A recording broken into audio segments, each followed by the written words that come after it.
কাজী নজরুল বলেছেন, ওরা পীর ফকিরের কথা যদি সত্য হতো, তারা কেন ফুটপাতে ভিক মেঙে খেত?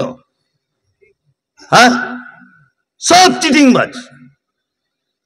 চারটে জ্ঞান আল্লাহ সুবহানাহু ওয়া তাআলা কাউকে দেননি। কটা জ্ঞান? ইন্নাল্লাহা ইনদাহু ইলমুস সাআ ওয়া ইউনাজ্জিলুল গায়স। চারটে জ্ঞান আল্লাহ সুবহানাহু ওয়া তাআলা কাউকে দেননি। এক, কিয়ামত কবে হবে, আগামীকাল বৃষ্টি কোথায়, মায়ের পেটে কি সন্তান রয়েছে, কার কোথায় মৃত্যু হবে, কেউ জানতে পারবে না। আগামী 1 সেকেন্ড পরে কি হবে, এই যে ছেলেটা বসে আছে, এই যে 1 সেকেন্ড পরে মারা যেতে পারে, পারে কি পারে না? পারে। এটা পৃথিবীর কেউ বলতে পারবে? পারবে? পারবে না। তা আমার লটারিতে 1 কোটি টাকা পড়বে, তুই কি করে জানলি? হ্যাঁ, এই যত হাত দেখা লোক চলছে সব ভণ্ড চিটিংবাজ, 2 নম্বরই। এদের কাছে যাবেন না, একদম। এদের কাছে যদি যান আপনার ঈমানের 12টা বেজে যাবে।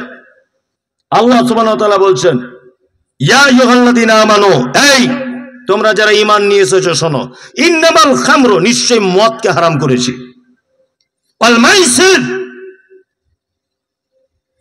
ওয়াল আজলাম, ইন্নামাল খামরু ওয়াল মাইসির ওয়াল আনসাবু ওয়াল আজলামু রিজসুম মিন আমালিশ শাইতান। আল্লাহ তাআলা বলছেন 4টে কাজ শয়তানের কাজ। কটা কাজ? 4টে। 1, মদ পান নেশার জিনিস খাওয়া কি কাজ? শয়তানের কাজ। 2, দেবদেবীর পূজা করা কি কাজ? শয়তানের কাজ। গণকের কাছে গিয়ে ভালো মন্দ জানতে যাওয়া কি কাজ? শয়তানের কাজ। বুঝলেন না? এই শয়তানরা আছে না এই মার্কেটে? আছে একদম। যেইখানে ধরতে পারবেন সেইখান থেকে দড়িতে বেঁধে ফেলবেন।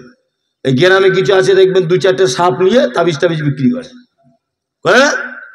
বানর নিয়ে এসেছে, একটা বানর নিয়ে খেলা দেখাচ্ছে, নিয়ে মা চাচিদের কাছ থেকে 2-5 টাকা করে তাবিজ বিক্রি করে পালাচ্ছে না?